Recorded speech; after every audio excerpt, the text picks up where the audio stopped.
All right, so now we're going to get into step one of the process, okay? So I am gonna pull up the slides again, so the slides should be available to you in the same module. So give me a second, let me share my screen.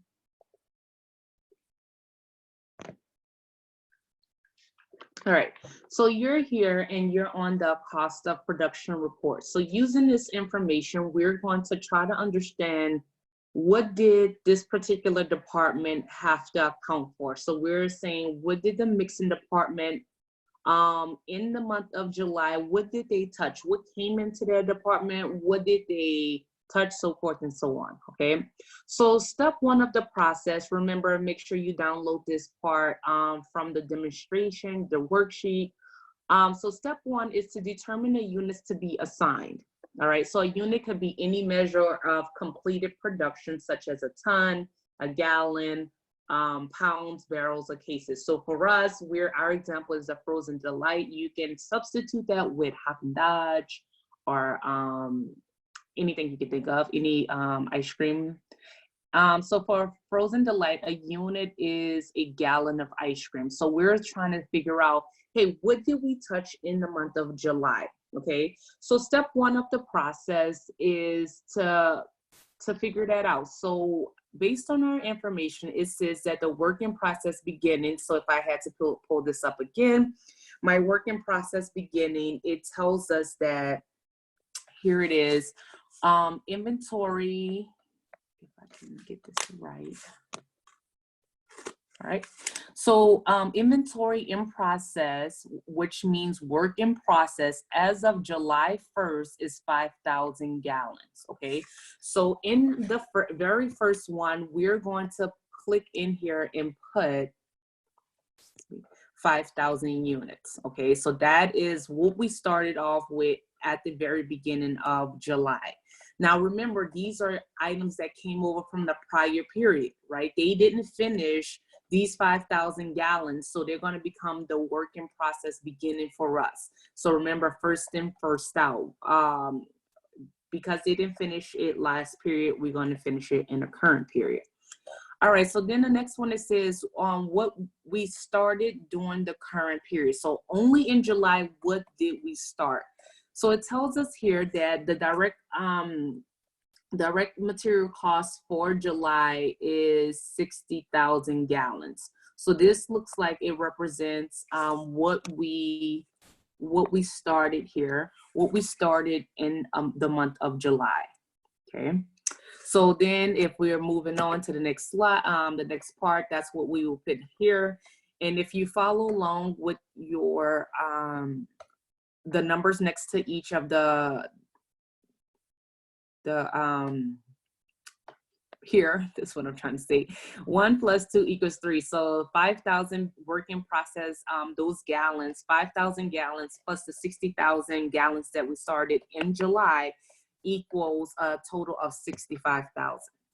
Now this bottom section of here, we're going to try to like put it into groups. Like, yes, we touched 65,000 gallons, but how is this all separated out? Because I know what we know is all 65,000 gallons was not started and completed in the month of July. And the reason we know that is because 5,000 came from the beginning working process or from a prior period. And everything that we started in the month of July, that doesn't necessarily mean we finished it. We touched it, but not necessarily that we finished it. All right. So this bottom section is just a help to break out what happened. What was the disposition or what happened with these 65,000 gallons. All right. All right. So we're going to start off with what we already know. So it says from work in process beginning. Again, we have already identified that 5,000 gallons came from the prior period. So that's what's going to go in blank number 4, or if you are following along, that's what goes here. Okay, so then the next one says, what did we start and complete in the current period? Okay, so I'm gonna put a question mark there because right now, given this information here, there's not much to tell us what did we start and complete. So most times when you go through this example, you're gonna have to back into this number. okay? Meaning you're gonna have to do some kind of calculation to figure this out. Now, the next part of it is, it says, we're here, right? How much was transferred out to the packaging department? So remember the flow of production is we go from the mixing department to the packaging department. So transferred out represents everything that was finished, okay? So in looking in my information, it tells me that the gallons transferred to the packaging department in July, including what you did in July 1st, that 5,000 represents 62,000 gallons, okay? So right now I can put that at 62,000 gallons. Now this allows me to figure out what I started and completed. So if I completely transferred out 62,000, right, and 5,000 of the 6,000 came from the beginning work in process. Well, if I do a simple calculation of 62,000 gallons that's transferred out minus the 5,000 that came in from beginning work in process, the difference that I must account for is 57,000 gallons. This is what I started and completed in the month of July. Okay, so hopefully that makes sense to you. All right, so then the next one we need to figure out is how much did we, what's our ending working process? Meaning, what did we start in a current period, but we did not finish, okay? And so it tells us from our little slide here, inventory work in process as of July 31st represents 3,000 gallons, okay? It won't stay put, you get what I'm saying, all right? So that's what I'm gonna put here. And so as a result, if I'm going to add up the total to account for in the various groups, that comes out to 65,000 gallons. Again, these two numbers should match.